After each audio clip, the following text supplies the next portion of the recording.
Hey yo! Welcome to a Let's Play and a special video to wish happy birthday to someone I know. It's, well, late birthday, because I was silly and didn't record things when I was meant to. Stupid me. It's time for some Okami! Well, to be fair, I could just do this. See? It makes a little sound for me. Isn't that nice?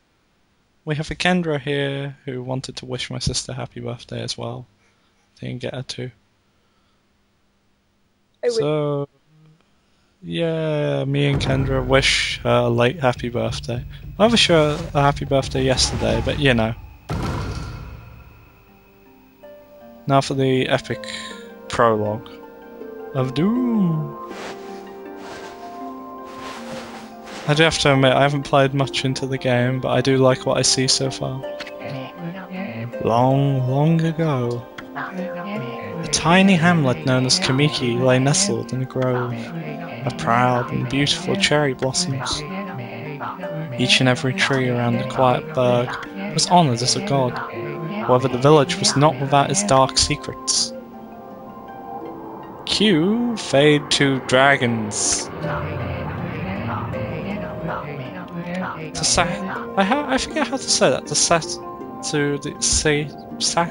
Satiate, or the appetite. Satisfy. I'm gonna change it to satisfy the appetite of Orochi, a fearsome cave-dwelling beast. A young maiden was offered as a sacrifice at the annual festival. Surely they'd prefer a kind of fat man. There's more bone in thin people.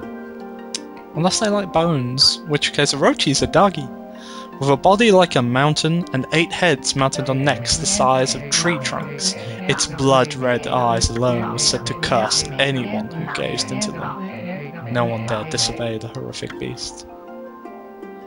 Bear in mind, Orochi's less of a dragon, more of a giant snake, with 8 snake heads. When the night of the sacrifice drew near, a mysterious white wolf appeared outside the village. Yay, it's Tala! I mean... what? This wolf, its coat as brilliant as snow, was dubbed Shir-an-ui. I believe. That's how you say it. Shir-an-ui. Shir-an-ui? Shir-an-ui! That's it. The wolf kept a watchful eye on anyone who ventured outside the village, and made a habit of patrolling the streets at night. People assumed the wolf to be a familiar of Orochi.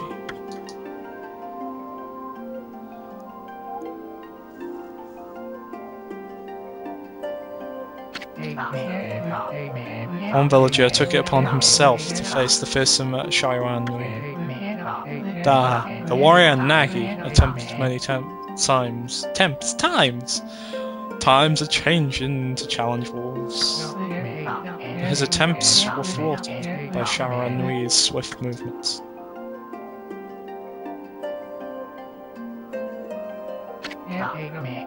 Before long, the night of the accursed festival had arrived. A white-plumed arrow heralded the coming sacrifice.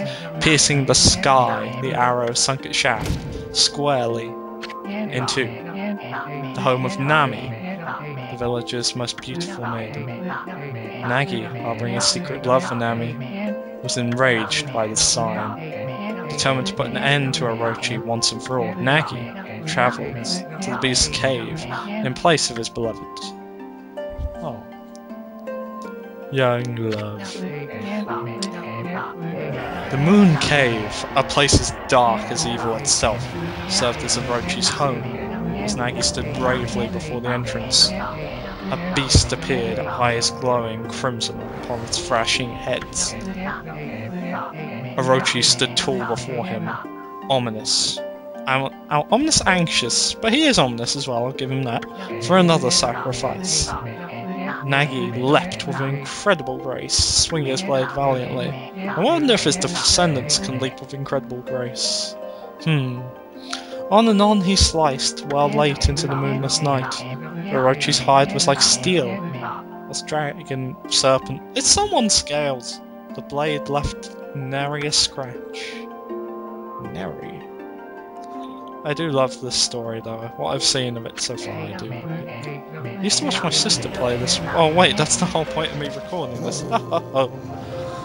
At long last, Nagi, his energy spent from the intense battle, dropped to his knees, fatigued with gasping for breath. With gasping for breath? I've read that wrong. I'm reading it from the wrong place. He knew he was staring death in his face. It was then that the wolf appeared, as if to protect Nagi. It stood its ground before Orochi.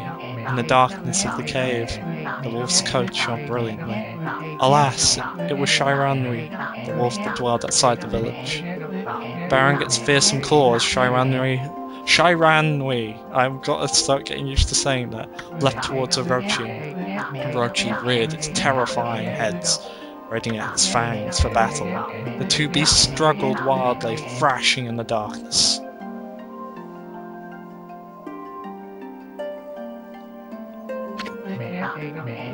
Mysterious and terrifying, the spectacle continued. Shir-an-ui summoned gusts of divine wind to counter Orochi's flames.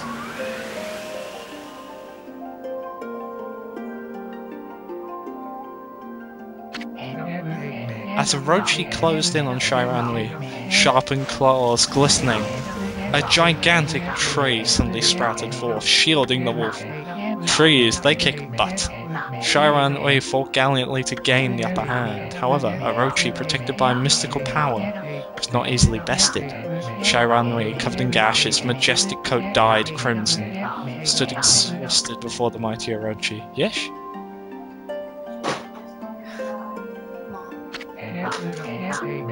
Orochi saw a chance to strike what would be the final blow, but Shir-an-ui refused to give in. With its last ounce of strength, the majestic wolf gazed heavenward and unleashed a mighty howl. Suddenly, the black clouds overhead dissipated. The light from above glinted off Nagi's sword as a beacon of hope. Beacon! Hope.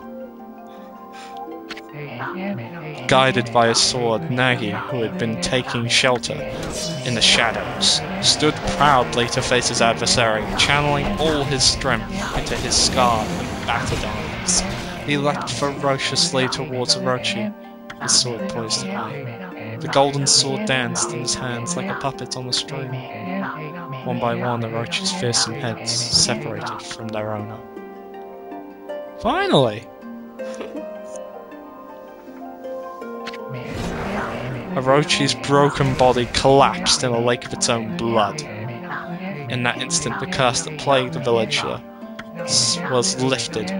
As the battle subsided, the sun shone once again in the sky. Shir-an-ui had succumbed to Orochi's poison and struggled to breathe. Nagi scooped the beast into his arms and returned to Kamiki.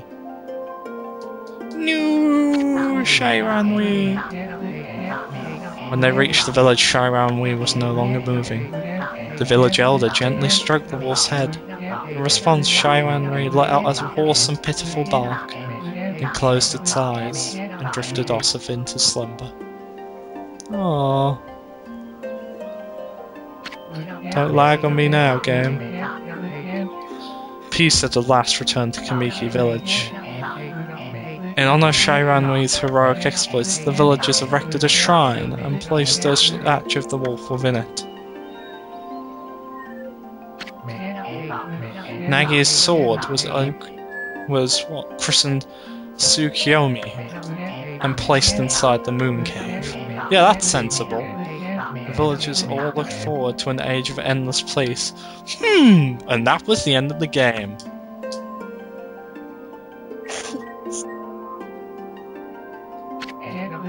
However, this is not the end of the story. But duh, we haven't even played the game yet.